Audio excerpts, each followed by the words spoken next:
Hello and welcome to News Now. Suspected Boko Haram militants claiming loyalty to ISIS claimed responsibility for the suicide bombings near the Nigerian capital of Abuja.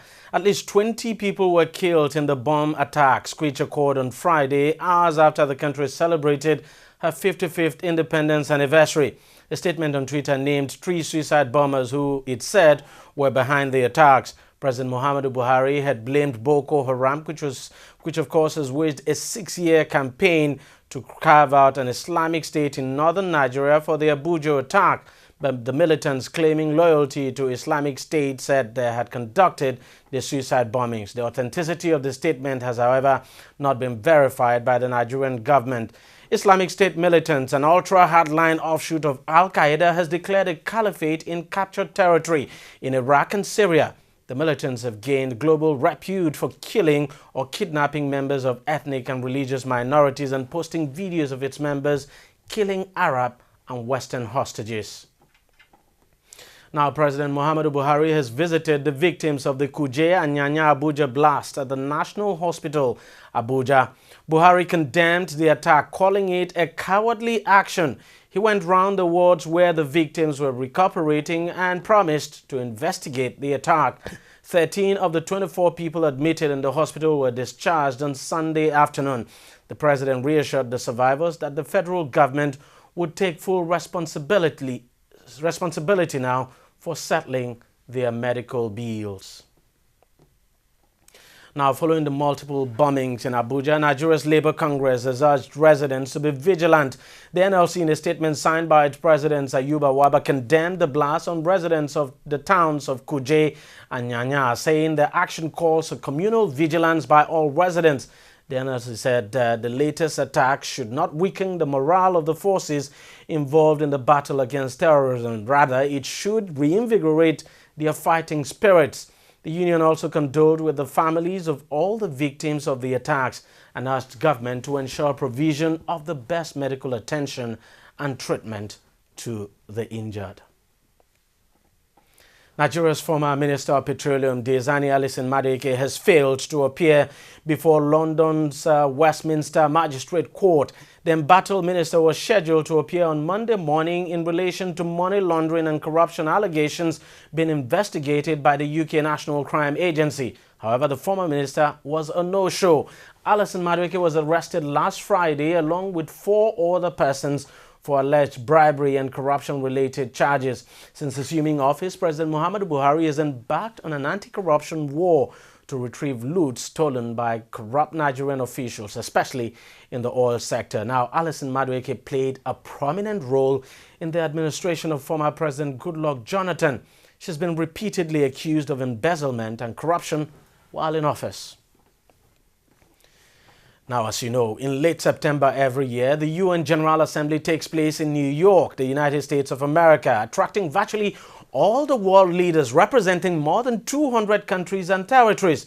They meet to talk and, of course, deliberate and try to find solutions to many of the world's political, economic and social problems. Now, one of the major highlights of the event this year is the visit of Pope Francis, who was on an official visit now to the United States and seized the opportunity to visit the General Assembly as well. Now, guess who else was at the event this year and making her voice heard? Zuriel Oduole, Nigerian-American 13-year-old filmmaker and girl child education activist. But this time, Zuriel's focus was on achieving peaceful settlement to the growing tension between Venezuela and Guyana over a disputed territory where Venezuela had already sent its military forces. Having met much earlier with the presidents of South Sudan and Liberia on the sidelines of the General Assembly, Zuriel met with President David Granger of Guyana, where she talked openly about her concerns, and the president spoke on their position about the tension between Guyana and Venezuela. Guyanese are small in number. Our population is just 750,000, and we want good relations with Venezuela. But unfortunately, Venezuela claims a large part of our territory. So we have had to come to the United Nations to represent our interests and to protect our people, to prevent Venezuela from using armed force to seize part of our country. Right now, They occupy half of an island that belongs to Guyana. And other things have happened. I don't want to detail all of them to you, but our presence here at the United Nations is very important to protect us from Venezuelan aggression. Well, political diplomacy there, if you like, by 13-year-old Zuriel, who has now met with 16 world leaders across the globe to talk about issues ranging from education to children's safety and, of course, making very positive and compelling documentaries about Africa. Nigeria's federal government has launched mobile schools for school-aged children of internally displaced persons in some parts of the northeast of the country affected by the Boko Haram insurgency. Nigeria's Vice President Yomi Osinbajo said the project was one of the many things that will come the way of the northeast following his visit to Borno State in July at the instance of President Muhammadu Buhari. The 50-foot container is a mobile classroom which efficiently contains 35 students, fully equipped with basic educationals. Now, over the past years, the number of people displaced by the Boko Haram insurgency has risen immensely. The United Nations has confirmed that Nigeria's displaced persons are one of the highest in the world. Trade unions in the aviation sector have given the Nigerian Civil Aviation Authority, NCAA, a 14-day ultimatum to promote their members who were due for promotion or risk industrial action. The National Union of Air Transport Employees, NOATE, and Air Transport Senior Staff Services of Nigeria, ATSAN, issued the ultimatum in Lagos. The unions accused the NCAA management of nonchalance to the promotion of their members, which they claimed had been due since January 2015. Now, NOATE General Secretary Olayinka Abioye said the unions were prepared to ground activities in the sector if the concerned authority failed to yield to their request. Abioye urged the management of NCAA to respect the terms and conditions of employment as contained in the condition of service entered into by all parties. Nigeria's main opposition party, the People's Democratic Party, has called for the sack of Lawal Daura, the Director General of the Department of State Services, DSS, following the bomb explosions that occurred in Abuja, the Federal Capital Territory. In a statement signed on Monday by the party's acting national chairman, Uche Secondus, the party said that it noted with deep sadness and concern the resurgence of terrorism and renewed attacks on Abuja. It urged President Muhammadu Buhari to urgently overhaul Nigeria's intelligence agencies in the aftermath of the multiple bombings in the Federal Capital Territory. Now, the party blamed poor intelligence gathering by the DSS and other relevant intelligence groups as largely, if not directly, responsible for the resurgence of terrorism. It said the DSS, under the watch of the current Director General Lawal Daura, does not seem to be in full grip of the intelligence situation. The PDP said it was time for President Buhari to take a critical look at the situation in the DSS, overhaul its management, administration and operations to ensure that the required leadership and spirit needed to operate optimally exist in the agency. We'll take a short break now. News Now will be right back.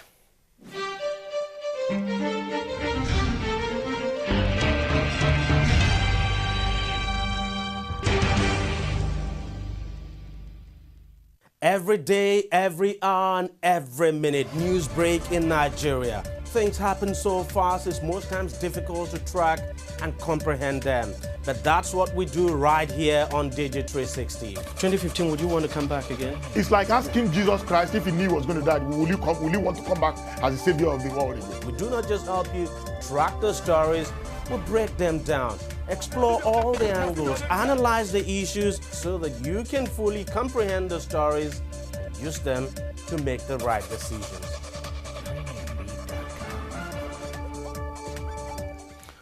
Welcome back. Nigeria's central bank weakened its exchange rate peg slightly to 197 naira against the dollar from 196 naira 50 kobo it set last week, traders said.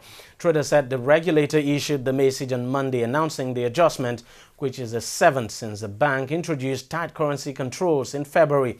This comes as Nigeria says it will keep foreign currency restrictions for now to preserve the country's currency reserves amid falling oil prices. Now, CBN is expected to ease the rules in the long term. Oil rose on Monday after Russia said it was ready to meet other producers to discuss the market, where prices have more than halved from last year's highs due to a supply glut, I should say. Brent was 55 cents higher at $48.68 a barrel, while U.S. crude was 45 cents higher at $45.99 a barrel after settling up 80 cents. Russia, one of the world's top three oil producers, has been unwilling to cut output to support prices, and last November declined to cooperate with the Organization of the Petroleum Exporting Countries in order to defend its market share. But Moscow is now prepared to meet OPEC and non-OPEC oil producers to discuss oil markets if such a meeting is called. International pay TV StarTimes has announced the names of its grand prize winners for a trip to Germany. The draw to pick the winners was held in Abuja, and of course the organization says the draw was to reward their loyal customers as part of event marking their 5 years anniversary in Nigeria. What we are doing today is the final draw for the 5th anniversary of StarTimes in Nigeria. This is a draw that we titled Win a Trip to Germany, where we'll be taking 10 Nigerians to Germany to go and watch Bundesliga live matches. Now, not only that, we will also be giving out generator sets, and that is 100 generator sets. We'll also be giving out 50 LED TVs, and we'll also be giving out 200 Solar 5 phones. The reason for this promo is just to pay back to the society. So what we are giving back to the society is value, because what we have taken from them is value. StarTimes started 5 years ago. When we started 5 years ago, the first year we celebrated, we said we are one. And while we are one, we gave out 1 million naira to one Nigeria by making a Nigeria a millionaire. The second year we gave out 2 million naira, we made 2 Nigerians millionaire. The third year we gave out 3 million naira. The fourth year we gave out 4 Toyota Yaris car of that same year model, 2014. This time around, we are giving out 10 people. We are taking 10 people to Germany to go and watch Bundesliga live matches. So all of this is just to appreciate Nigeria for the brand acceptance, to let them know that we appreciate them, and the best of content, the best of digital entertainment is coming from StarTimes. Well, lucky winners there. Turkish F-16 fighter jets were scrambled after a Russian warplane violated Turkey's airspace on Saturday, the country's foreign ministry has said. Russia on Monday said the incident was a navigational error, and of course that it has clarified the matter. Turkish jets patrolling the border were also harassed by an unidentified plane on Sunday, Turkey said. Russia has been carrying out airstrikes in Syria in support of President Bashar al-Assad. Turkey, a NATO member, has called the Russian strikes a grave mistake. Representatives of NATO's 28 member states will meet later to discuss the incursion into Turkey. On Monday, Russia said it had continued performing pinpoint strikes on IS targets in Syria. The airstrikes began last week, Wednesday, with Moscow saying it was targeting IS positions and those of other extremists. The Trans-Pacific Partnership will create a new economic bloc with reduced trade barriers between the 12 nations involved. The deal was signed after 5 days of talks in Atlanta in the United States of America, but has been under negotiation for 5 years. It was delayed repeatedly by negotiations over drug patents. Now, the other countries included in the TPP are Australia, Brunei, Jerusalem, Canada, Chile, Malaysia, Mexico, New Zealand, Peru, Singapore, and Vietnam. Japanese Prime Minister Shinzo Abe told reporters the deal is a major outcome, not just for Japan, but also for the future of the Asia Pacific. The deal is expected to be announced officially later on Monday, after which it will have to be ratified by the individual countries involved. Now, if approved, the agreement has the potential to influence trade in everything from dairy products to cancer treatments. Let's turn to football now. The Nigerian Football Federation has confirmed that West Ham winger Victor Moses has pulled out of Nigeria's friendly matches against Congo and Cameroon. In a letter to the NFF, Moses explained that he took the decision to pull out of the games as a safety move against injury. Moses' withdrawal makes him the second player in Olisa's original 24-man squad to pull out of the friendlies due to injury concerns. Kasim Passa's defender Kenneth Omeru had earlier been ruled out of the matches owing to a hamstring injury and was replaced by Celtic's Efe Ambrose. Now, meanwhile, Eagles head coach Sando Olise, while regretting this setback, assured that the team has enough good quality options to fill the gaps left by both players. The English Football Association has charged Chelsea manager Jose Mourinho for misconduct in relation to the comments he made about the referee during Chelsea's loss to Southampton at the weekend.